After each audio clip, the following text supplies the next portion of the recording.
अस्सलाम वालेकुम। ज़िंदगी में हर शख्स अपनी प्लानिंग करता है, जो भी काम कर रहा है उसके अंदर उसका अपना एक प्लान होता है जिसके ऊपर वो काम करके आगे बढ़ने की कोशिश करता है।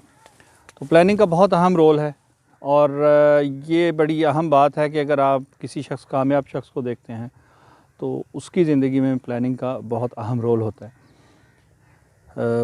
लेकिन when you are dealing with nature, अगर लाइफस्टॉक से काम कर रहे हैं, ज़राअत कर रहे हैं और नेचर के करीब तरीन आप काम कर रहे हैं, तो फिर आपकी प्लानिंग तो होती है, लेकिन नेचर की अपना एक प्लान है और उसके मुताबिक आपको चलना होता है। इस बार हमने साइलेज बनाया जब, तो प्लान हमारा ये था कि हम उसे इस्तेमाल करेंगे। बरसीम जब ख़त्म हो जाता है तो उसके बाद हम इस चारे को इस्तेमाल करेंगे। जब आप डेयरी में काम करते हैं तो आपको जहन में होना चाहिए कि जानवरों के साथ डील करते हुए कि साल में 4 मरतबा आपको जानवरों को फाका देखना पड़ता है, हमारे जानवरों को। और वो जो फाका है हम उसको कंसिडर नहीं कर रहे होते। हम समझते हैं कि सारा साल हमारे जानवर पेट भर के चारा खा रहे हैं, जबकि ऐसा नहीं होता। अब आप मेरे पीछे देखें, ये सारा चारा है जिसको ग्रीन होना चाहिए था। पहला फाका इस वक्त आता है जब सर्दियों में कोहरा पड़ता है। तो वो देखें, ये जितने भी ये सारा चारा नज़र आ रहा है आपको, इस सारे चारे में सफ़ेद ऊपर से बिल्कुल ख़त्म हो गया है, जल गया है, खुश्क हो गया। चारे की शॉर्टेज आ जाती है और चारा जानवर को पेट भर के नहीं मिलता। वो कमी उसके दूध पर, सेहत पर असरअंदाज होती है। और जब फिर दोबारा चारे की हमारे पास मोहतात होती है तो हम बेशुमार चारा खिलाते हैं, लेकिन जानवर जब एक दफ़ा दूध कम कर देता है किसी वजह से, अगर वो 10 लीटर दूध दे रहा है, बीमारी आ गई, चारे की कमी आ गई, वो 7 लीटर पे आ गया, 8 लीटर पे आ गया। अगर उसके बाद आप रिकवर करने के बाद वो 10 लीटर पे दोबारा नहीं जा सकता। जितनी मर्ज़ी उसकी आप केयर कर लें, उसकी खिदमत कर लें, वो 7 से 8 या 9 पे तो चला जाएगा, 10 पे नहीं जाएगा। ये चीज़ हमारी ज़िंदगी में हम इसको कैलकुलेट नहीं करते। जब डेयरी फार्मिंग करनी है तो फिर आपको उसको एज अ बिज़नेस समझ के करना होगा। बिज़नेस समझ के करेंगे तो फिर ये कैलकुलेशन सारी आपको देखना पड़ेंगी। अब ये देखें ना, पीछे ये सारा चारा, एक जो है फाके का, जानवर के फाके का कमी, जो ख़ुराक की कमी का टाइम है, वो ये है जब पीछे ये सारा ग्रीन चारा खुश्क हो गया है।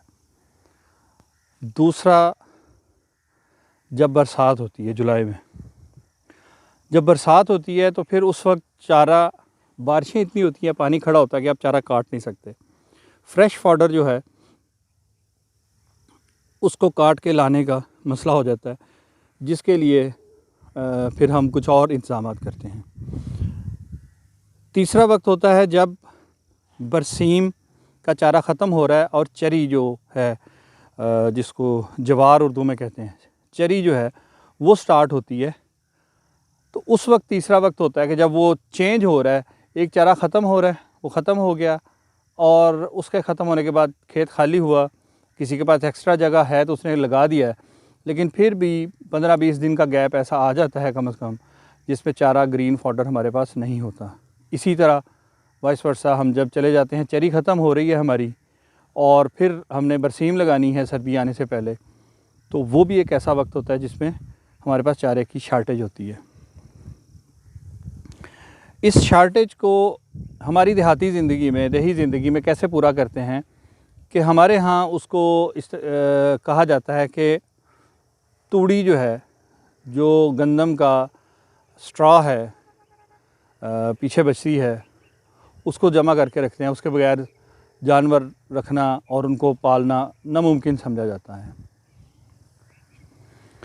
जब मैंने फार्मिंग स्टार्ट की, मैं यहाँ पर आया तो मुझे चंद बातें सुनने को मिली। एक तो एक बुज़ुर्ग आए, बैठे, मुझे कहने लगे कि ज़ाहिर है उनको पता था कि हम तो शहर की ज़िंदगी गुजारी है सारी, और गांव से और इस एग्रीकल्चर से तो कम से कम हमारा वास्ता ना होने के बराबर है। मुझे कहने लगे जी कि तूड़ी या पट्ठा कोई नहीं ते खल या वंडा कोई नहीं। तो ये दो चीज़ें जो हैं इनके ऊपर पूरी तवज्जो देनी है।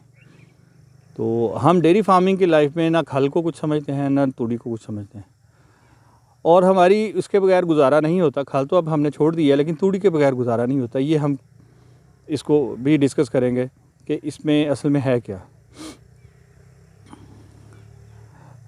जानवर खाता है बेतहाशा चारा, उसको चाहिए, उसका पेट ब्रूमन बड़ा होता है, पेट बड़ा होता है, हम ह्यूमन का स्टमक होता है, घोड़ों वगैरह का भी स्टमक होता है, लेकिन ये जो गाय बैल भैंस है इनका र्यूमन होता है। तो र्यूमन में को फिलर के तौर पर हम तूड़ी इस्तेमाल करते हैं। तूड़ी के अंदर कोई न्यूट्रिशन नहीं होती, ड्राई मैटर है, सिर्फ ड्राई मैटर के तौर पर हम इस्तेमाल करते हैं।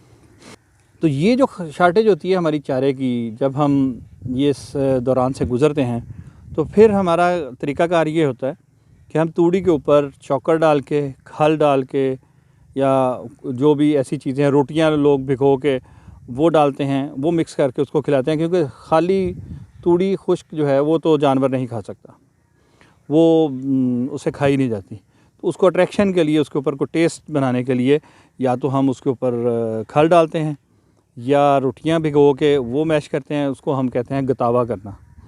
तो वो उसका गतावा किया जाता है या चोकर का गतावा किया जाता है। तो चारे की शार्टेज को हम इस तरह पूरा करते हैं। अब जदीद जब दौर आया, ज़्यादा ये काम शुरू होने लगा, तो अब उसमें उसकी जगह ले ली है साइलेज ने, कि हम मकई या किसी भी फसल को, रोड ग्रास का भी बनता है, मुख्तलिफ़ चीज़ों का साइलेज बन सकता है, उसका या तो साइलेज बनाते हैं और वो हम उस जो हमारा ग्रीन फॉडर की शार्टेज का जो हमारा टाइम होता है उसमें इस्तेमाल करते हैं, या हे बनाते हैं। चारे को काट कर उसे खुश्क कर लिया जाता है, और इस तरीके से खुश्क किया जाता है कि उसका मॉइस्चर ख़त्म हो जाए, लेकिन उसके अंदर से न्यूट्रिशन ज़्यादा से ज़्यादा उसको प्रिजर्व रखा जाए, और उसे फिर हम जब चारे की शार्टेज का टाइम होता है उसमें इस्तेमाल करते हैं। इसी तरह जो कहते हैं खल या वंडा कोई नहीं, तो बेसिकली मैंने उन बुज़ुर्ग जो थे उनसे कहा कि जी बुज़ुर्गों, बात सिर्फ इतनी है कि हम खल को बड़ा समझते थे, और होगी उस वक्त होगी, अब नहीं है। उसकी वजह क्या है कि जब कैनोला बनोला किसी भी चीज़ की खल है, जब उसमें एक्सट्रैक्ट करते हैं और पीछे जो उसका वेस्ट बच जाता है उसको हम खल कहते हैं। बादाम का भी की खली भी होती है, बादाम से जब उसका रोगन बादाम निकालते हैं, पीछे जो वेस्ट बच जाता है वो खल के तौर पर इस्तेमाल हो सकता है। मुख्तलिफ़ चीज़ों का बनता है ये। पहले खल बनाई जाती थी, लकड़ी का वो बना होता था, उसको क्या कहते हैं, जिसमें से कोल्लू, लकड़ी का कोल्लू होता था, लकड़ी ही उसमें ज़्यादा इस्तेमाल होती थी, लोहे का भी वो इस्तेमाल होता था, और बैल उसके चक्कर लगाते थे और उसमें से तेल निकल रहा है। मैंने उनसे कहा, मैंने कहा जी अगर अब आप किसी कोल्लू से तेल निकलवाएं, उस तेल को, उसके बाद जो खाल उससे आती है उसको पकड़ के हाथ में दबाएं, हाथ में उसको ज़ोर से दबा के छोड़ दें, आपके हाथों में ऑयल लगेगा? उन्होंने कहा जी लगेगा, तेल लगेगा। और मैंने कहा जी अब निकाला जाता है एक्सपेलर से, जिसको स्पेलर भी बोलते हैं, उससे ऐसे एक्सपेल करते हैं मशीनों के साथ। तो मैंने कहा जी उसको, उसके अंदर कोई मॉइस्चर होता है उसमें, नमी को तेल की? उन्होंने कहा जी बिल्कुल नहीं होता। तो मैंने कहा जी असल देखें, पीछे जो बचा वो फोक है खाली, जैसे हम तूड़ी है उसके अंदर कुछ नहीं है, ड्राई मैटर है, फिलर है। इसी तरह ही खल के अंदर भी जो न्यूट्रिशन है वो तो उसके ऑयल वगैरह में सब निकल गई। अब वो सिर्फ हमारा फाइबर है, उसका काम देगा, फिलर के तौर पे काम देगा। अज्जा तो हमने सारे उसमें से निकाल लिए हैं। तो वो बुज़ुर्ग भी कहने लगे कि जी बिल्कुल आपकी बात ये ठीक है। अब अगर कोल्हू से निकली हुई खल होगी तो उसके अंदर कुछ ना कुछ बचा होगा। अब इसी वजह से खल को डेयरी फार्मर जो है वो प्रेफर नहीं करता। खल घरों में ज़रूर इस्तेमाल होती है क्योंकि आदत बनी हुई है, हम समझते हैं कि वो अच्छी चीज़ है। हमारे यहाँ डेयरी फार्मिंग में अब वंडा इस्तेमाल होता है, और वंडे के अंदर बताते हैं खुद खल इस्तेमाल होती है, लेकिन उसका एक प्रोपोर्शन है। वो चाहे सोयाबीन की खल हो, चाहे वो इसकी हो, कैनोला की हो, या ये कॉटन सीड की हो, किसी तरह भी, किसी की भी चीज़ की हो, लेकिन खल इस्तेमाल होती है। इसलिए फॉडर की कमी को पूरा करने के लिए अब आ गया है दूसरी चीज़, साइलेज, कि हम साइलेज डालते हैं। और साइलेज क्यों डालते हैं इसके ऊपर एक कंप्लीट इंशाल्लाह हम करेंगे। इस पे भी बात करेंगे। लेकिन अभी बात सिर्फ इतनी है कि जो हमारे चारे की शार्टेज है जानवरों के लिए, वो साल में 2 दफ़ा है। 2 दफ़ा जानवर चारे की शार्टेज का और भूख का शिकार होता है। उसकी भूख पूरी तरह ख़त्म नहीं होती।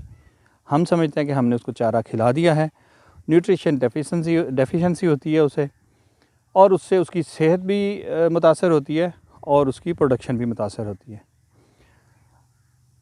4 मरतबा ये साल में ये ऐसा हमें देखने को मिलता है। एक तो जब हम एक फॉडर से दूसरे पे शिफ्ट करते हैं, एक से शिफ्ट होना है हमें बरसीम से चरी पे और चरी से बरसीम पे। दूसरा जब कोहरा पड़ता है उस वक्त बाहर बिल्कुल फ्रीजिंग हो जाता है और चारा ख़त्म हो जाता है, ना होने के बराबर रह जाता है।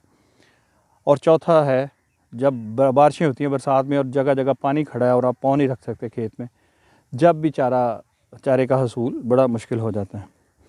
तो इसके लिए अब आसान हल है साइलेज, लेकिन अब जब तक वो नहीं होता उस वक्त तक तूड़ी हमें रखनी पड़ती है। और तूड़ी के बगैर अभी तक हम अपने फार्म को 10-11 साल में तूड़ी से पाक नहीं कर सके कि ऐसा बना लें कि बग़ैर तूड़ी के हमारा फार्म चले। तूड़ी हमें हर साल रखनी पड़ती है और अगले साल फिर और मज़ीद ज़्यादा रखते हैं, क्योंकि बाकी सारी चीज़ें जब ख़त्म हो जाती हैं तो फिर तूड़ी ही आखिरी आपके पास ऑप्शन बचती है। उसकी सबसे अहम वजह यह है कि वो चूँकि ड्राई होती है, उसको फंगस नहीं लगता, उसको कोई बीमारी अटैक नहीं करती, चूहे वगैरह नुकसान करते हैं, पानी अगर लग जाएगा तो वो ख़राब हो जाएगी। अगर आपने अच्छे तरीके से उसको रख दिया तो वो साल हर साल पड़ी रहेगी, उसको कुछ नहीं होगा। तो तूड़ी और खल का क्या रोल है हमारी डेयरी की लाइफ में, डेयरी के काम में, वो आज हमने डिस्कस किया। इंशाल्लाह साइलेज के ऊपर नेक्स्ट टाइम बात करेंगे। सी यू, अल्लाह हाफिज़।